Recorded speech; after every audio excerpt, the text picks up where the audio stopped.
이바울의 3분 묵상. 이사야 49장 14절에서 50장 3절. 오늘 본문을 통해 우리가 만날 영적 원리는 하나님을 믿고 기다리는 사람은 수치를 당하지 않는다는 것입니다. 신앙생활하면서 우리가 인내하며 기다릴 수 있는 것은 믿음 때문입니다. 하지만 인내와 기다림이 길어지면 지치게 되고 믿음은 약해집니다.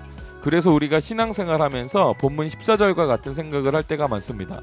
주님께서 나를 버리셨고 주님께서 나를 잊으셨다.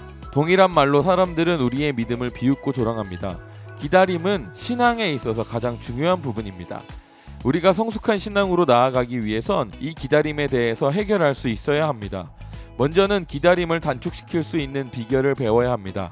예전에 제 친구는 하나님께서 자신을 놀랍게 쓸 것이라는 기도를 받고 정말 그렇게 되길 기다렸습니다. 하지만 그 친구는 그 과정 중에 하나님께서 이끄시는 작은 것에 순종하는 것은 전혀 하지 않았습니다. 매일매일의 훈련은 전혀 없었고 왜 하나님이 자기를 쓰시지 않죠? 라고 따지곤 했습니다. 이렇게는 기다림을 결코 단축시킬 수 없습니다. 기다림의 이유는 우리에게 있는 경우가 더 많습니다. 본문 50장 1절에서 3절에서 말하는 것과 같습니다. 하나님은 약속을 실행하는 것을 기뻐하십니다. 기쁨을 넘어서 하나님께서 약속을 이행하는 것은 당연한 부분입니다. 하나님은 언약의 하나님으로 약속을 저버리실 수 없습니다. 하나님이 약속을 저버리면 자신의 이름을 저버리는 것이고 이는 하나님 스스로 결코 허락할 수 없는 부분입니다. 그럼에도 지체되고 있다는 것은 우리에게 그 약속을 지체하게 만드는 요소가 있다는 뜻입니다. 그래서 우리가 약속의 성취를 위해선 우리가 고쳐야 할 부분이 무엇이 있는지 먼저 생각해 보아야 합니다. 그것들을 발견하고 고쳐나가다 보면 우리는 약속을 성취하시는 하나님을 보게 될 것입니다. 두 번째로 기다림의 문제는 하나님도 우리도 아닌 다른 데에서 올 수 있습니다. 하나님은 항상 약속을 실행하는 분입니다. 우리 또한 준비가 되었습니다. 그렇다면 약속이 성취되어야 하는데 지체되고 있습니다. 하나님의 약속이 성취되지 못하도록 사탄이 막고 있는 경우입니다. 이런 상황은 우리가 영적 전쟁을 통해서 사탄의 방해를 치워버려야 합니다. 사탄은 우리의 믿음이 언제 약해지는지 잘 알고 있습니다.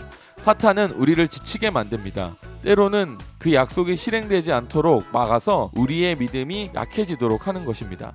우리는 약속을 성취하시는 하나님의 이름으로 사탄의 불법을 꾸짖을 수 있습니다. 하나님의 이름과 통치 아래 사탄은 그 불법을 계속 유지할 수 없습니다. 우리가 불법을 꾸짖으면 사탄은 바로 두 손 들고 떠나갑니다.